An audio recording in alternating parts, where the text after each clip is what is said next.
Et salut tout le monde, bienvenue sur ma chaîne pour un nouveau comics de la semaine.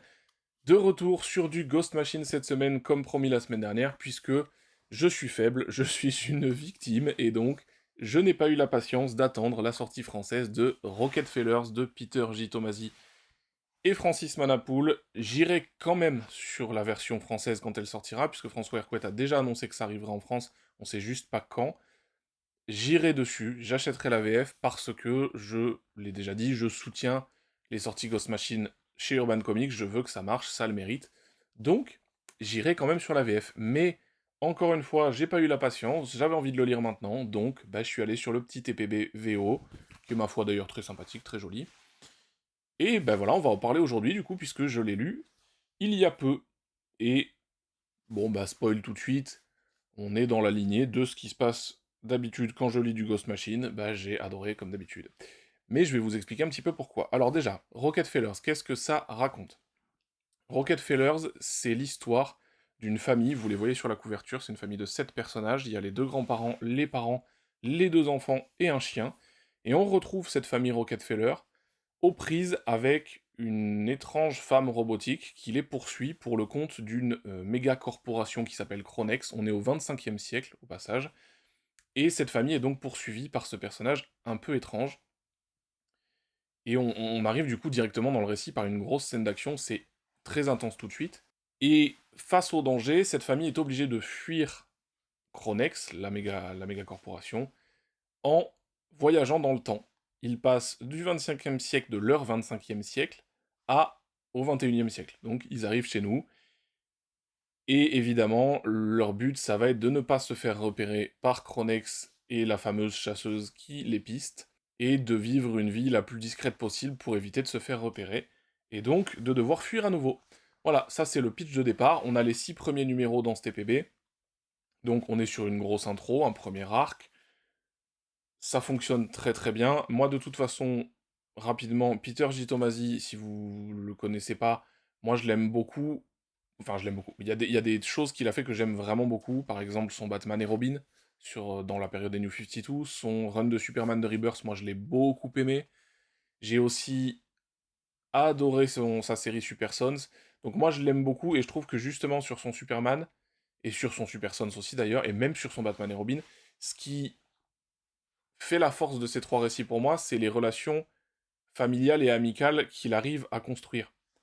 Pour Superman, c'était évidemment le couple Lois et Clark et John, et puis évidemment pour Batman et Robin, voilà, Damian et Bruce, et puis la relation d'amitié entre Damian et John dans Super Sons. Je trouve il est vraiment très fort pour écrire des personnages comme ça, des groupes de personnages, des amitiés, des liens familiaux, et donc forcément sur Rocket Fellers, qui vend quand même tout son truc sur une dynamique familiale, j'avais envie de voir ça. Et encore une fois, il est très fort pour ça, en fait, parce que c'est justement ce qui fait la force de Rocket Fellers. Ce que j'ai vraiment beaucoup aimé, ce sont les personnages, leurs liens, cette dynamique familiale, ce côté attendrissant de ces personnages et de cette famille. J'ai vraiment trouvé ça super joli, super intéressant. Alors, on est sur un récit qui est plus léger, plus familial, du coup, forcément, que les Geiger, Redcoat, encore plus Side Street évidemment.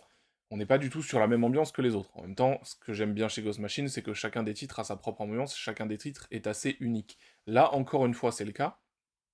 On n'est pas de toute façon dans l'univers de The Unnamed, donc c'est évidemment très différent, mais voilà, encore une fois, un ton bien à part, du Peter J. Tomasi à très haut niveau, et moi ce que j'ai vraiment beaucoup aimé, donc c'est effectivement donc ces personnages qui sont super touchants. La petite fille qui s'appelle Rai, elle est très très très attendrissante, très mignonne. J'aime beaucoup les personnages globalement, leur dynamique de groupe.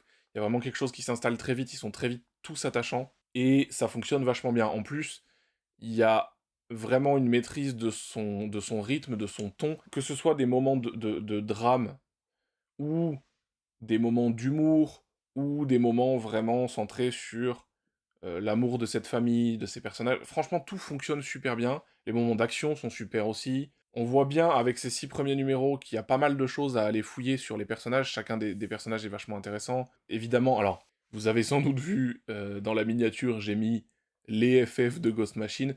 Pourquoi j'ai mis ça? Évidemment, ce ne sont pas les Fantastic Four, mais ce que je veux dire, c'est que il y a des points communs.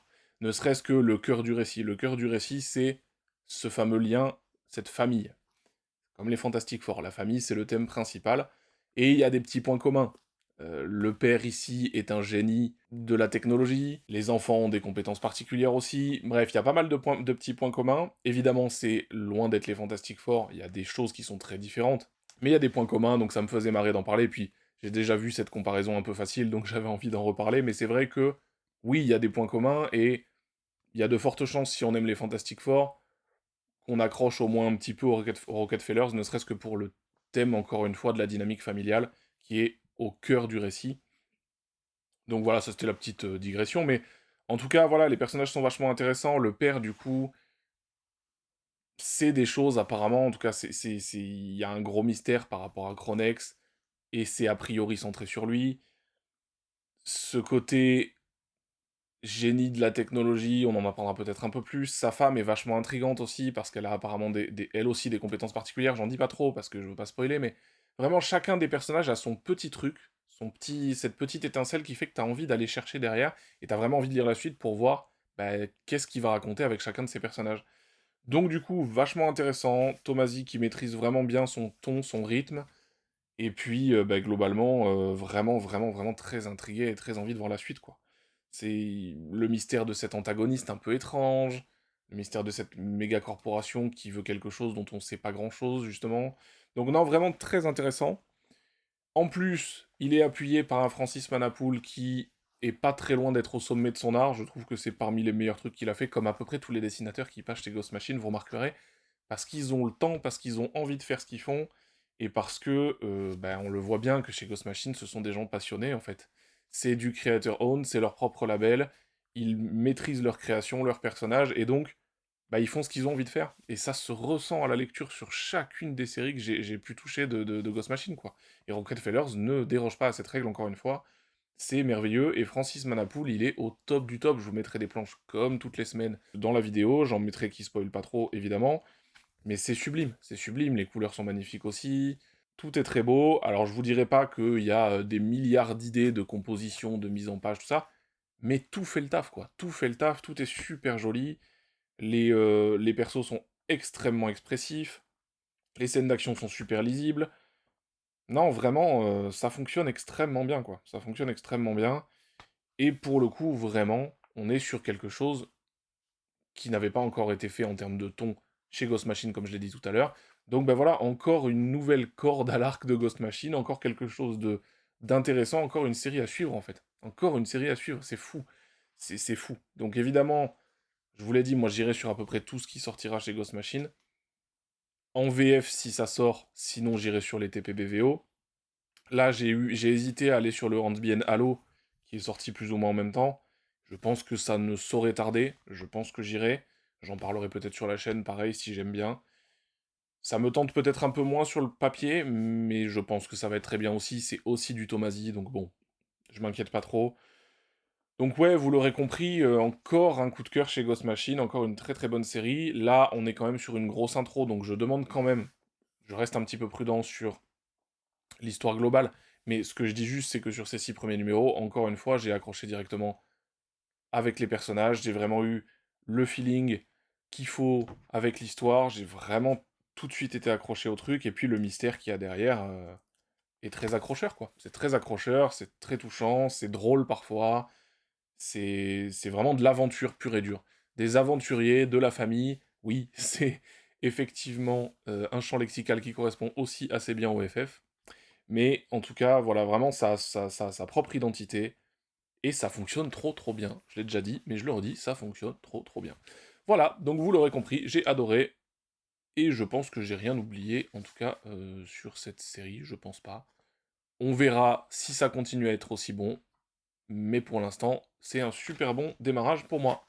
Voilà, merci à vous de m'avoir suivi encore cette semaine. Je ne sais pas sur quoi je vais vous faire une vidéo la semaine prochaine encore, ça dépendra des lectures, ça dépendra de plein de choses. Si jamais vous avez passé un bon moment avec moi, n'hésitez pas à mettre un petit pouce bleu, à vous abonner si c'est pas déjà fait, et à commenter, je lis et je réponds aux commentaires, comme d'habitude. Comme je vous l'ai dit il y a quelques temps maintenant sur la vidéo de Hate Street, ne vous étonnez pas si à un moment donné, en fin d'année ou début d'année prochaine, il y a 1 ou 2 semaines où il y a pas de vidéo. Je suis en pleine préparation d'un nouveau format qui sera, on va dire, basé sur la visite de collections d'autres passionnés de comics. Tout ça, effectivement, pour discuter avec un autre passionné de comics, découvrir ses habitudes de lecture, sa collection, et discuter vraiment de comics entre passionnés. C'est le but de ce nouveau format. Bon, je voulais pas en parler au départ tout de suite tant que c'était pas fait, mais bon, c'est sorti maintenant, donc je le dis. Ça sortira sans doute en début d'année prochaine, je pense. Et du coup, ouais, voilà, tout ça pour dire que vous étonnez pas, dans la préparation de ce truc-là, il se peut que du coup, ça fasse sauter 1 ou 2 semaines de vidéos, ou peut-être pas, ça dépendra du temps que j'ai. Si ça se trouve, il y aura des vidéos toutes les semaines, et dans ce cas, comme je vous le disais la dernière fois, oubliez ce que j'ai dit. Voilà, merci encore de m'avoir suivi, et pas du coup, sans doute, à la semaine prochaine. Ciao!